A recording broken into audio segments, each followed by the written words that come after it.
Airlines all look like the same business from the outside. They sell seats on planes. Passengers search for a route. They compare departure times. They choose a fare. They board the aircraft and fly.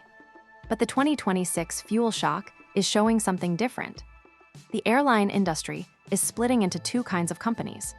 One kind has premium cabins, loyalty programs, corporate travelers, and pricing power. The other kind depends much more on cheap seats, full planes, and customers who can easily switch.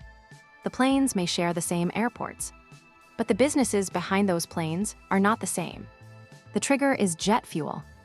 IATA expects jet fuel to average $152 per barrel in 2026.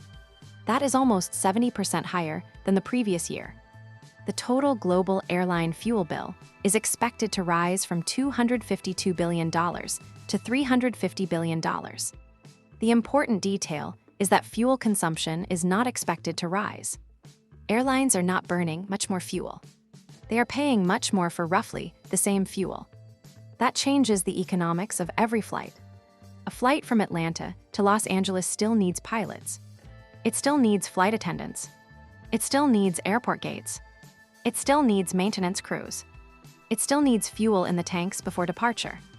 But when fuel jumps, the cost of operating that same flight rises before one extra passenger has paid anything. This is where the model changes. The airline has to recover that cost somewhere. It can recover it from fares, fees, route cuts, or lower profit. Not every airline has the same options. Airlines are low-margin businesses. They sell a product that disappears the moment the plane takes off. An empty seat on a Tuesday morning cannot be stored and sold on Wednesday. The gate closes. The plane pushes back. The unsold seat loses its value. That makes pricing difficult. The airline wants every seat filled, but it also needs each seat to contribute enough revenue. A full plane can still be a bad business if the average fare is too low. Fuel makes this problem sharper. Labor contracts move slowly. Aircraft orders take years. Airport leases are hard to change. Fuel can change quickly.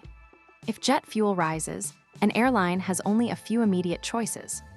It can raise fares. It can add fees. It can cut weaker routes. Or it can accept lower margins. The problem is that not every airline can raise prices the same way. A passenger paying for convenience behaves differently from a passenger searching only for the lowest fare. That difference is now becoming visible. The split has been building for decades. After deregulation in 1978, U.S. airlines had more freedom to choose routes and prices. That created room for large network airlines and lower-cost challengers. The network airlines built hubs. Passengers from smaller cities connected through large airports. Those hubs fed domestic routes and international routes. The network airlines also sold corporate travel contracts. Then frequent flyer programs changed the product. A seat was no longer just a seat. It came with miles. It came with status. It came with upgrades. It came with lounge access. It gave the customer a reason to book the same airline again. Low-cost carriers attacked from another direction. Southwest proved that a simpler airline could win with lower fares and fast operations. Later, ultra-low-cost carriers pushed the idea further. They stripped down the fare. They charged separately for bags, seats, and other extras. For years, both models could work. But when fuel rises this fast, the differences become much harder to ignore.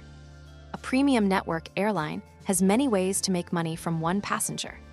It sells the ticket. It may sell a preferred seat. It may sell an upgrade. It may collect bag fees. It may earn from a co-branded credit card.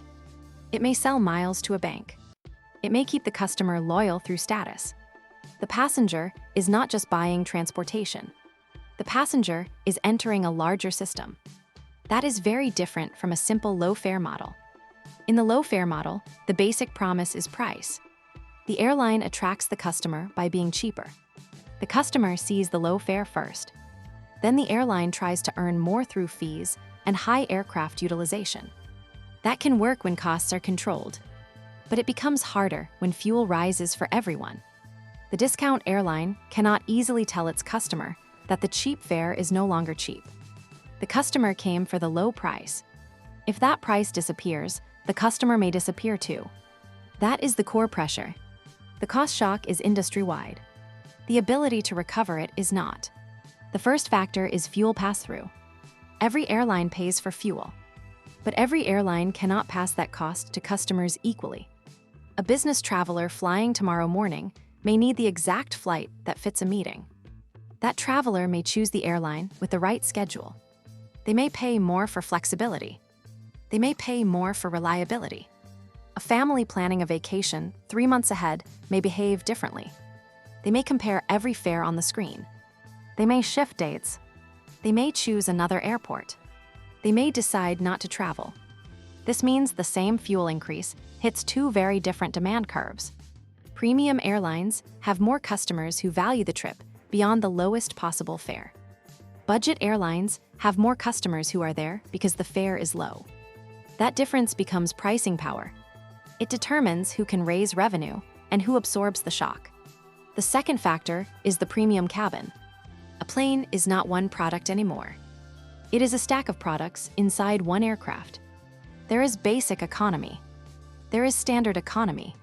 There are extra legroom seats. There is premium economy. There is business class. There is first class. Passengers walk down the same jet bridge, but they do not all buy the same product.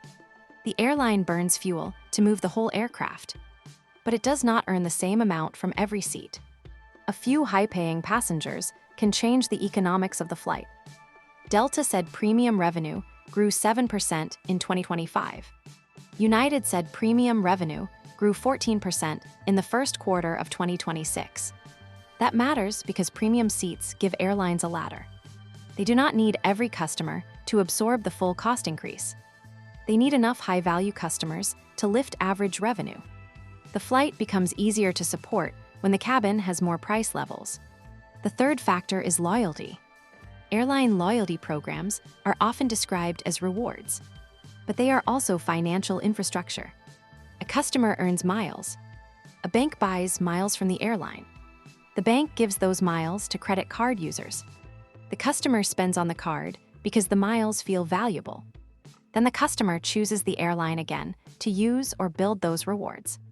This turns travel into a repeated relationship. The passenger checks their account. They watch their status level. They think about upgrades, bags, lounges, and future trips.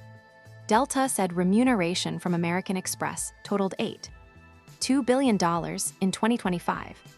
United said loyalty revenue rose 13% in the first quarter of 2026.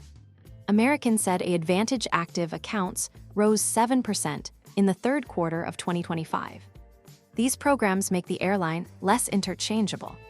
A passenger with status, miles, and card benefits does not shop like a passenger with no attachment. That gives the airline more room to defend revenue. The fourth factor is corporate demand. Corporate travel is not the same as leisure travel. A business traveler may need to arrive before a meeting. They may need a specific departure time. They may need flexibility if the meeting changes. They may value lounge access, priority boarding, Wi-Fi, and reliability. The company may also have a negotiated relationship with the airline. The traveler is often not choosing only the cheapest seat. They are choosing the flight that protects the work trip. This does not mean corporate travelers ignore price. But price is only one part of the decision. That is very different from a traveler buying the cheapest weekend trip. United said business revenue remained strong in the first quarter of 2026. Delta pointed to consumer and corporate demand in its outlook.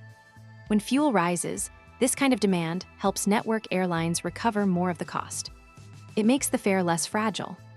It gives the airline a customer base that is harder to scare away with higher prices. The fifth factor is the low-cost squeeze. Low-cost carriers are not weak by definition. Some have strong niches and disciplined operations, but the model has less room for error when costs rise. A discount airline starts with a low base fare. The low fare gets attention. The passenger clicks because the first price looks cheaper. Then the airline fills the plane. Then it earns extra money from bags, seats, priority boarding, and other fees. The problem is that the customer is often highly price sensitive. If the base fare rises too much, the offer loses its purpose. If the base fare stays low, the airline absorbs the fuel shock.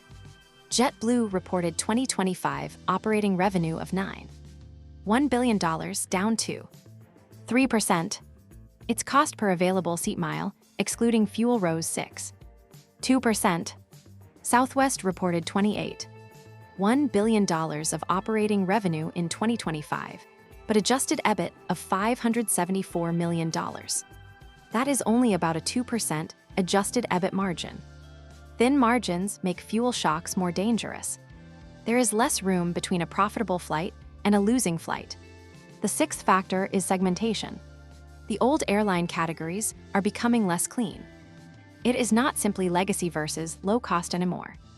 It is airlines with pricing ladders versus airlines without them. Southwest is the clearest example. For years, it stood for simplicity.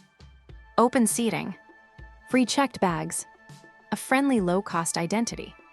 But in 2025, Southwest moved toward bag fees, basic economy fares, assigned seating, extra legroom seating, loyalty changes, and broader online distribution. That is not a small shift. It shows that even successful low-cost airlines want more ways to sort customers by willingness to pay. One passenger may pay for the cheapest seat. Another may pay for more legroom. Another may pay through loyalty behavior. When costs rise, simplicity can become a constraint. Segmentation creates more levers. It gives the airline more places to look for revenue. The result is an industry that looks unified, but behaves differently under stress. All airlines fly aircraft. All airlines buy fuel. All airlines manage crews, airports, schedules, and maintenance. But their revenue engines are not the same. Delta can point to premium revenue, loyalty revenue, American Express economics, lounges, and corporate demand. United can invest in product, mileage plus, premium seats, and international service. American can lean on an advantage and a large network, even while managing debt and fuel pressure. A weaker low-cost carrier has fewer places to hide. It can raise fares and risk demand. It can keep fares low and lose margin. It can cut routes and lose scale. Each option has a cost. That is why a fuel shock widens the gap. It rewards airlines that already built pricing power. It punishes airlines that mainly competed on the lowest visible fare.